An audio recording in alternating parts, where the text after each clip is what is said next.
What's up everyone, I'm JakeNificent and welcome to my first ever YouTube video. We're going to be starting out with the Elder Scrolls 3 Morrowind, which is one of my all-time favorite games.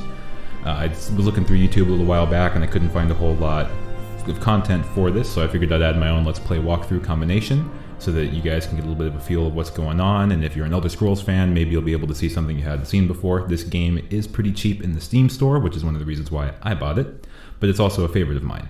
But first, before we get into the game, if you've ever played an Elder Scrolls game, high-five the like and subscribe buttons. It'll help me grow my channel, help you keep in the loop of my uploads for when we continue to go through this Let's Play, and most importantly, the like and subscribe buttons will feel important. Given that I'm new to this, my uploads will likely be sporadic for the first few months, but I'm really hoping this will be something I enjoy, and something that'll bring value to you guys, and I will want to continue to make content and upload it.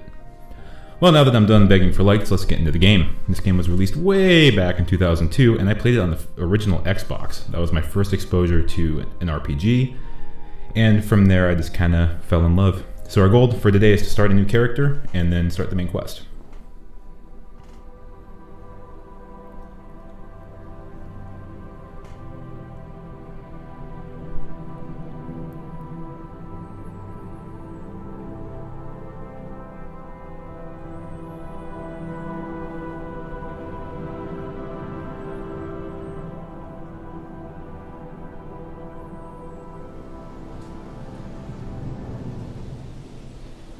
They have taken you from the Imperial City's prison, first by carriage and now by boat.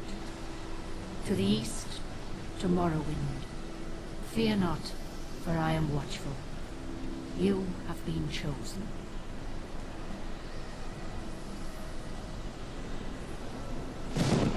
Wake up. We're here. Why are you shaking? Are you okay? Wake up. Stand up. There you go. You were dreaming. What's your name? Ooh, a name.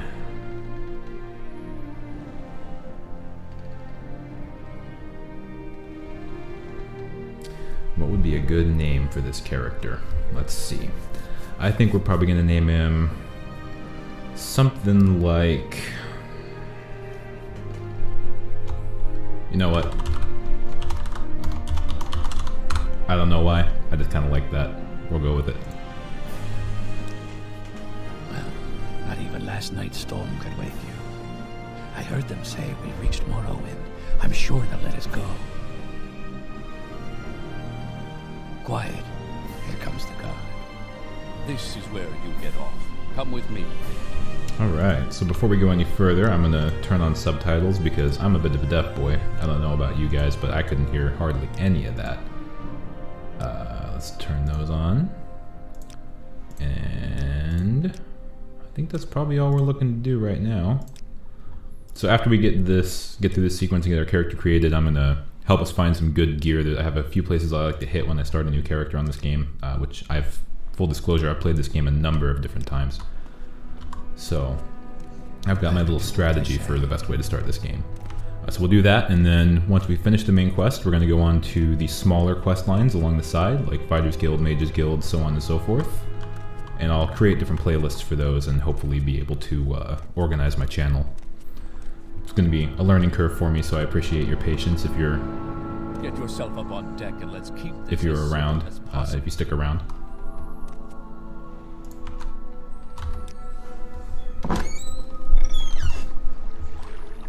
This is where they want you. Head down to the dock and it'll show you to the census office.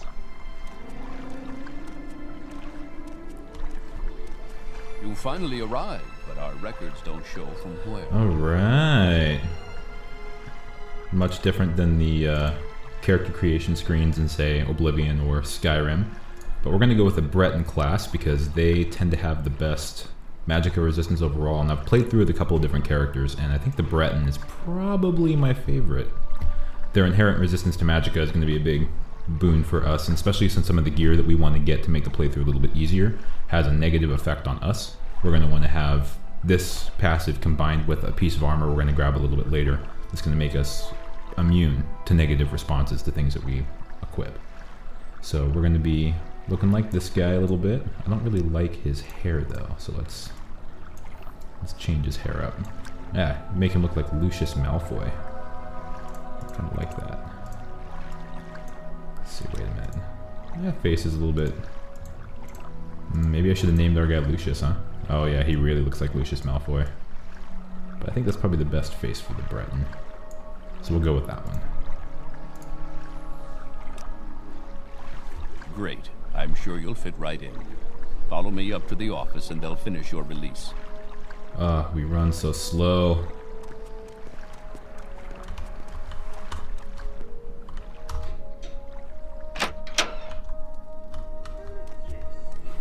Yes, we've been expecting you. You'll have to be recorded before you're officially released. There are a few ways we can do this, and the choice is yours. So I find that it's a little bit easier to fill out the forms ourselves because we can tailor what we're doing to better benefit how we want our playthrough to go. So because of the complex leveling scheme of this game, this is typically the way I enjoy doing it, because I also prefer a certain set of weapons and abilities that, if are set in your major or minor skills, can cause you to level up too fast and create game imbalance. So I typically prefer to do combat specialization, strength, and intelligence is my favorites. And then the important thing to pay attention to, and I'll probably create another YouTube video and upload on the leveling system in this game, and they copied it over into Elder Scrolls 4 as well. So the same leveling system is in both Elder Scrolls games, and it's a little bit complicated. It took me a while to understand it. But I might create another episode fully explaining that in more detail than I'm going to get into here. But essentially, the skills that you like to play with. For me, I personally prefer a long blade more than any other weapon. I like to have that outside of my major and minor skills so I don't level up too fast when I use it. But that's just personal preference. If you want to really get through this quickly or level up quickly, then putting your favorite abilities in those major and minor skills can make your playthrough a little bit better if that's your playstyle. So I'm going to go ahead and select all these out. Alright, so now that we have our skills all slotted out, you'll see the way I have this set is that none of the armor or abilities I tend to use the most are set up here, so I can use them free reign and not have to worry as much about how we're leveling things. This will become a little bit more important later down the line. This is just, fair disclaimer, this is just my personal preference. I imagine I'm going to get some hate for doing it this way, but this is how I've been playing this for years. I don't always have this particular skill loadout, but sometimes it looks a little bit different, but this is a general idea. So in general, you want to have one of every type of ability, like an ability that's governed by one of every type of governing attribute. So for instance, we want to have a good mix of endurance, strength, speed, intelligence, agility. I don't have anything up here for personality, but that's just because that's not something we're going to try to level very quickly. So I kept that one off of here. But typically you want to have a good spread, so you have at least one of every governing attribute in your major and minor skills. So we're going to name our class Adventure is out there. No. We're going to go with Adventuring Boss. And then, because we're a little bit cheeky, we'll put in the description, Adventure is out there. All right. Very good. The letter that preceded you mentioned you were born under a certain sign. And what would that be? So this will give us an additional buff on something that we're, like, maybe a particular attribute, like you're seeing here, fortify your maximum magicka, or, you know, fortify your maximum intelligence is one of them in here. But a lot of times there is a drawback to what your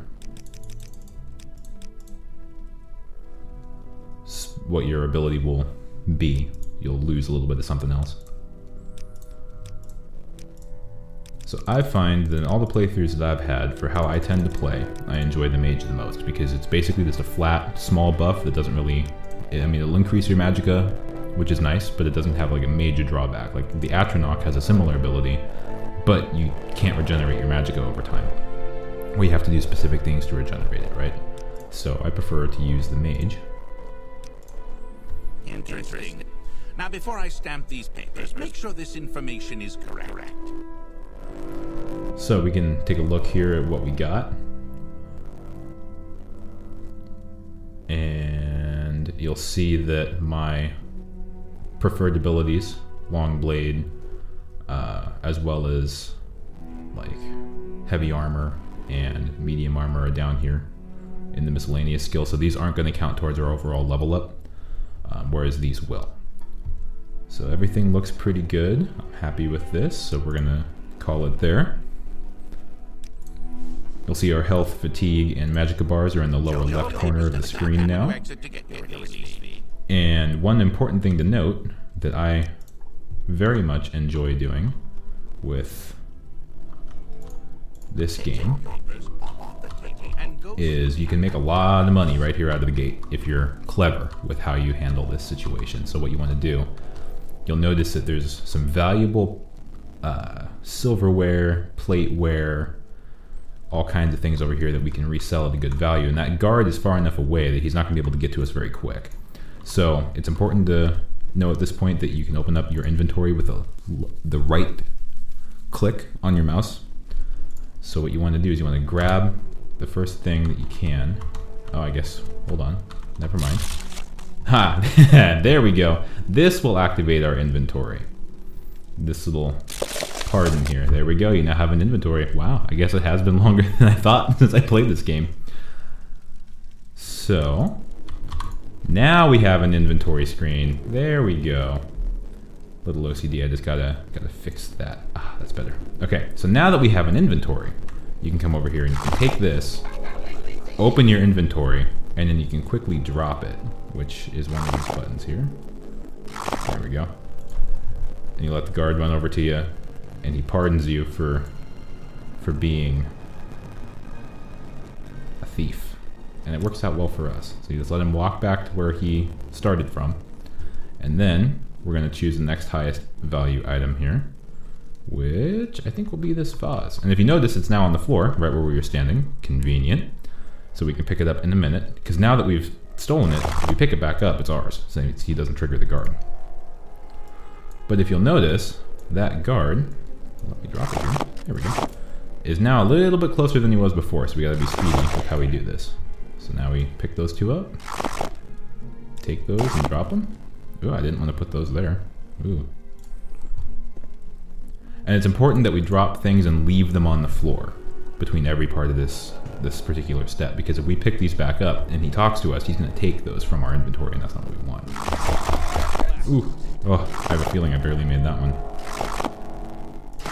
So then we'll rinse and repeat until we have a nice little haul here.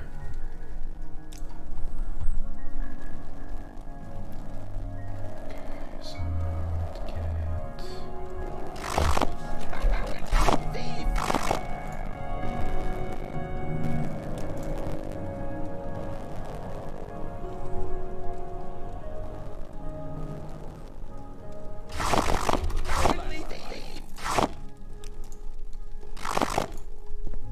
Okay, ooh, he's getting closer. I'm not the most comfortable with doing this. Oh, gotta be quick to avoid getting taken out here, man. Whew, getting a little bit shaky. All right, I think those are typically what I go for. Okay.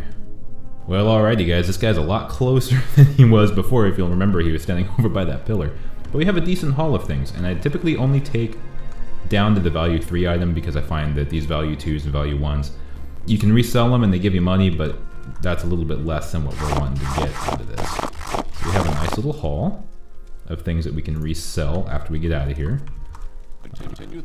What the start to a good life, right? Started out by stealing. Gotta like it. So we're gonna head on out. And now that that door is closed, we can't be, like, we're not in direct line of sight of a guard, so we're not going to get in trouble for continuing to steal things. So, this is typically when, oops.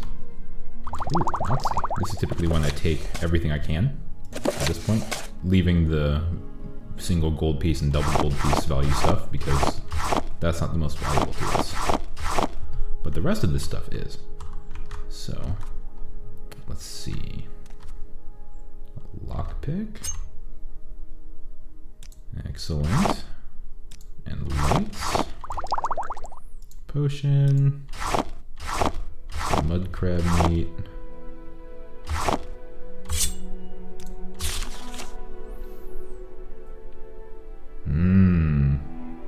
you guys a moment to read that, and then I'll close it out. But it sounds like someone in town named Hrisker's got a bet with the guy we were just talking to get released. Not sure what's going on there, but I'm sure we're gonna find out. Alright, so since we picked up that lockpick, let's go ahead and use that to pick this little chest here. Hopefully our security skill is high. Oh, it is. Our security skill was high enough to get these 31 gold pieces. Wonderful. And then we'll head on down here. We'll check this out, because a lot of times you can get some decent things out of here. So my general rule of thumb also with looting things is I don't take items that are less gold than they are heavy. So for instance, this is like the gold value per item per unit weight is very low on this one. Usually I want a 1-to-1 ratio, so if it's worth 5, if it's heavy like this is for 5 pounds, I want a value of 5 in order to take it, because I find that anything else isn't necessarily the best, because especially early on we don't have much in the way of inventory space, so we want to kind of preserve what inventory space we have, because if you notice we're already getting kind of close to that weight limit. So I don't want to push that, you know. All right, so we've effectively looted this area. We've effectively looted the area up here, and oh, I guess I missed a couple things. So we're gonna head outside now, and we're gonna get on going. Ah, engraved ring of healing. We want that. That's a 1-to-1 value, but 2 pounds. Nee, I think I'm gonna leave it.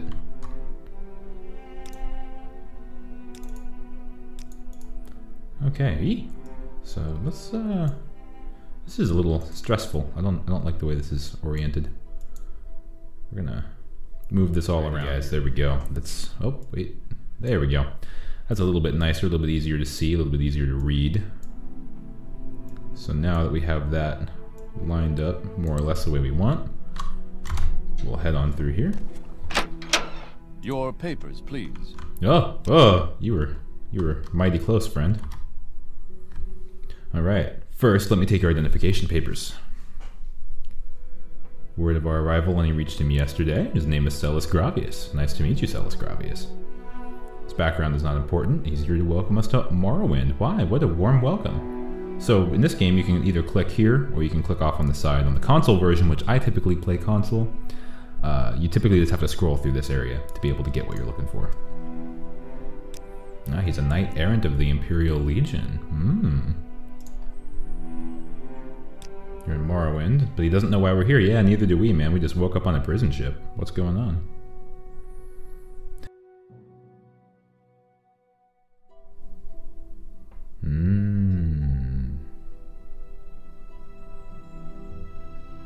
Instructions on our duties. Let's see what duties we have. This package came with news of your arrival. You are to go take it to Caius Casades in the town of Balmora, which is one of my favorite towns. Go to the South Wall Corner Club and ask for Caius Casades, and they'll know where to find him. Serve him as you would serve the Emperor himself. Wow, gotta treat him pretty well, I suppose. And then we have a letter. And a dispersal to your name. So Uriel Septim is the Emperor still, and according to instructions, he's personally authorized our release from prison and our delivery to Morrowind. It's all very mysterious indeed. But that's the way the Emperor works. Silence, secrecy. Let not the left hand know what the right hand is doing. Ooh, spicy. Yes, of course, this is the Empire. This is Vardenfell District. I'll give you guys a moment to read that. It's not necessarily the most interesting to me, but some of you might find this interesting. So that's essentially just restating what he said about going to Balmora and asking around for him, because nobody knows where he's at. Indeed. Alright, so this guy, if you steal in front of him, I do believe he gets rather antsy, so... Oh, we can't save yet. I want to steal all his things, but I think we'd get in trouble if we stole all his stuff, so we're going to avoid it. Alright, looks like we're on our own. No more tutorials from Bethesda. This brings back all the memories, man. Okay, well, we are running up on time, I think, for this episode so far, so I'm going to go ahead and I'm going to save it. And we're just going to name this save slot 1 to make it easy to understand. If anything in particular happens that we need to remember, I'll put a good name for that there. But I think that's where I'm going to terminate this recording, and I will see you guys in the next episode.